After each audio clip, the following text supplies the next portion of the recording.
Hello everyone.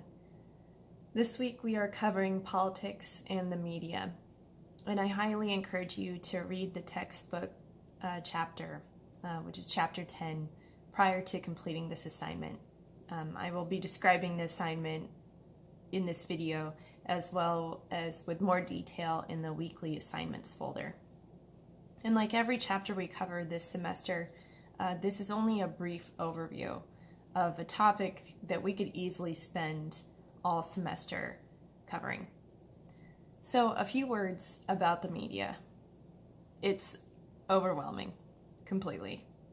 The media is a huge, very general term that includes news in all its many forms.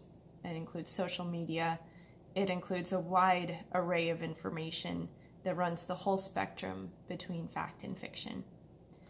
And so it's up to you to learn and practice critical reading skills to distinguish between what is reasonably objective reporting, what is satire, what is news that is poorly researched, what is simply an opinion that might be represented as fact, and what is flat out fake news. One other thing to keep in mind is that when I say critical, I don't mean critical in the sense that you just flat out disapprove of everything. What I mean is that you're critical in that you are analyzing all the information that you take in.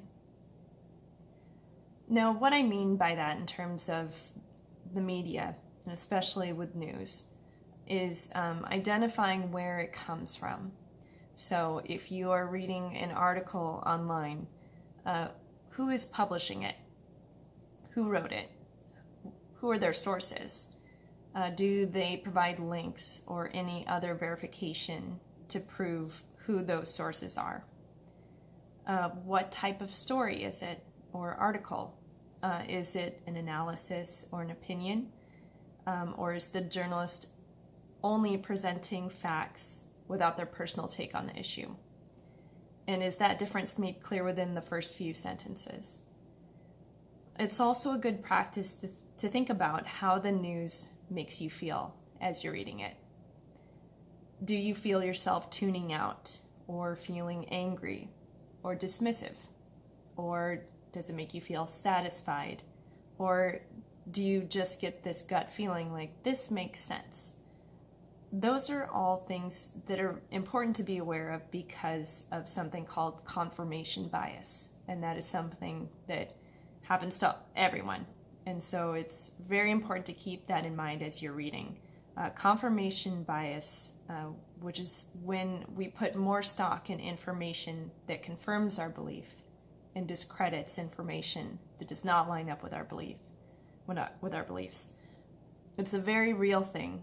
And that's why paying attention to how you feel when you're reading something is important.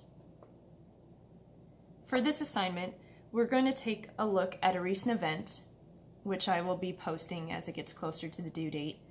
And I'm going to assign a couple of different news groups for you to look at. So that I want you to look at this current event and go to each of the websites that I show you.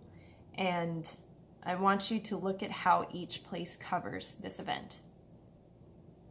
I've tried to pick news groups that span the political spectrum. And to do that, I used a chart that was created by Vanessa Otero, a patent lawyer and founder of Ad Fontes Media Incorporated. And it's a chart that shows different news groups according to their bias, and it's called Media Bias Chart. You could look at her website at mediabiaschart.com. And as another chance to practice your critical reading skills, I encourage you to go to her website and read the About section to learn more about her methodology and how she determined where on this chart each news agency should be placed. I'll post the current event in the announcements on Blackboard, and then I want you to check each website for their coverage of the event. And then I want you to write just a one-page paper. It could be half in a list form where you're noting the differences and the similarities between the different representations in each article. And things I want you to look for include the headline. So what type of words did they use in the headline? What was the tone? What kind of descriptive words did they use? Who was quoted? Were they mostly similar? Were they mostly different? Do you think that the information is accurate? And then when you're done identifying those similarities and differences, I want you to write about a paragraph of reflection on how you felt about the representation of the news by each group. Again, try to do the textbook readings first. I think it'll give you some good insights to consider as you read through the articles. And as always, please reach out to me by email if you have any questions.